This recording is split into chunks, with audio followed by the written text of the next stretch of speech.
Welcome back, everyone, to Extra Innings, your everything there is to know about Top Gun baseball in Georgia. This is our fourth edition, and now we're going to introduce the 13U All-American teams. We're now on our new YouTube channel. Please like the hit the subscribe button there at the bottom. That way you will get notified anytime we do a video, any updates, information you need to pass on, cool highlights, things like that, stats, everything there is to do with these guys in this area that we'd like to promote and keep them going. The 13U, like I said, is what we're going to do next. We're only sending one team, so we're just going to do more of an introduction for these guys than putting them on different teams on there. And it's been a long day. We've had technical problems. Went down to get my hair cut, and I told the lady to make me look hot. She said it was way too early to start drinking. It's just been a rough day, but we're getting through it. We're now made it to the 13s finally, and it's time to show these boys a little love. One other final thing, remember the Beastie Awards are coming up. Those are our season-long awards. Kids love those monster trophies, so we've called it the Beastie Awards. We will be getting a schedule out for that, and it's going to be a live ESPY type show. That's why we're setting all this up, is to prepare for something like that. Rumor is it that Miss Donna might be dressing up, doing her best Vanna White outfit for that one. Is that true? Maybe not. Okay. All right. So here we go. 13U. Let's get it rocking and rolling here. Leading us off, our first player that we need to introduce is Mason Brazel. Mason from the North Augusta Jackets. He will be joining his brother going, so that's going to be a lot of fun. Both of them getting to go up there as he will hopefully provide us some hitting and pitching. He did a little bit of both in the All-Star games. He'll be our first player on the team. He will be joined by his teammate from the North Augusta Jackets, Dylan Morrison. And Dylan had a nice tournament. He batted .375, had a .500 on-base percentage, knocked in 4 runs, one of the leaders that we have here. And we'll hope to get him going on the mound as well. We're going to need all the pitching we can get. By the way, if you were one of the 13s that played and you've had a change of heart and you'd like to go, I really would like to add one more player, especially a pitcher, to this squad. It's a lot of games. So if you had a change of heart and would like to join the squad, let me know. All right. Next up, we got Dominic Little. Dominic, again, another brother combination that'll be going. Dominic had a nice tournament at the plate where he hit .500 and had a .571 on-base percentage. So did a good job there. He also came across and scored 3 times. So nice. Anytime you get that average at .500 plus, you're having a good tournament there. One guy who got it well above that was Christian Ellis. He was on fire.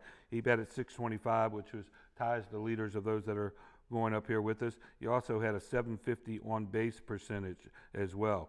So he drove in 3 runs and scored a team-leading 5 as well. So he was all over the place and also providing some steady catching for him as well. The other guy who hit .625 with a .750, almost identical numbers, as Tyler Wolf from Chain. Tyler had a really nice tournament at the plate, but he also had a great tournament on the mound as well, as he threw 4 innings, did not give up an earned run, and struck out 6 batters. So all around, one of the better tournaments of anybody in the age group for Tyler Wolf. Griffin Morris from Line Drive Wilson. Griffin had a hit .333. Nice job there, but he was really all over the place as far as getting on base. He had a .700 on base percentage. I think he got pegged a couple times and walked 3 times and was just getting on base constantly. So we're going to need those kind of guys who are going to put some runners on base fast, so the big boys can get a couple big knocks and win a few games for them. Next up is Travis LaFontaine, and Travis batting average wasn't what he likes, but he still had a .455 on-base percentage, so he was still getting on base. Pitched very, very well. Threw 4 innings, allowed 2 earned runs, struck out 5 batters, kept the walks down to 2.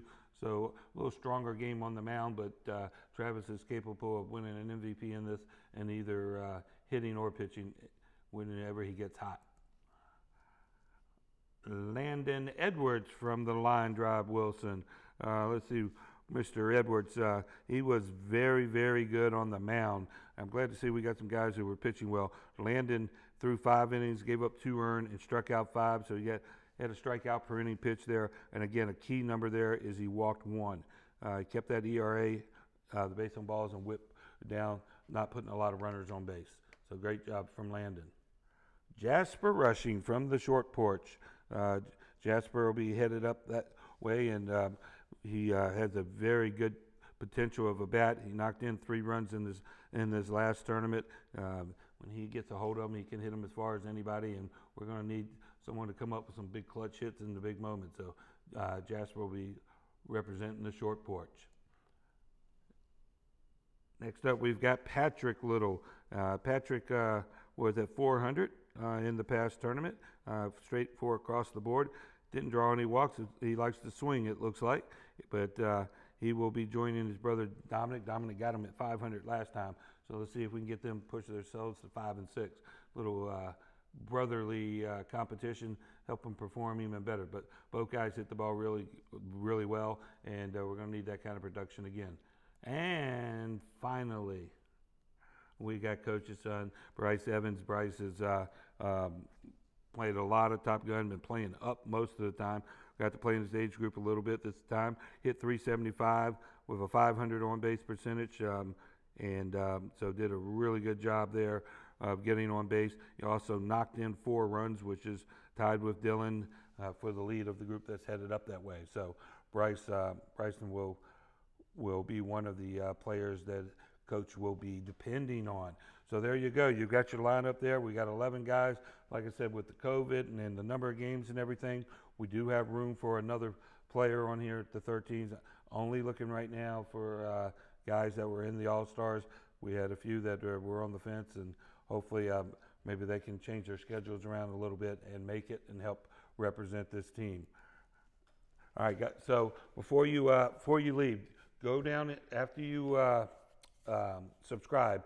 Go down into the comment section.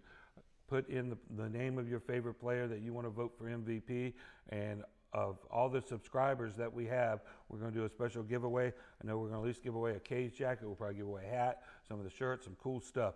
So simply all you have to do is subscribe. That way you'll be following us and get all the updates.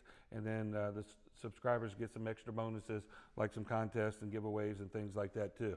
So no reason not to push the little button down there. It doesn't cost you a dime.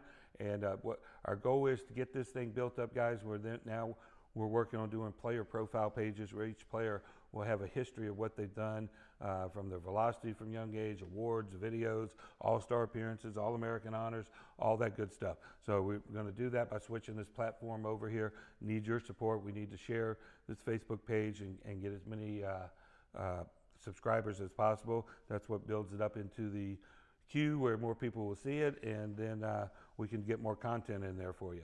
All right. Well, once again, thank you for joining us for Extra Innings.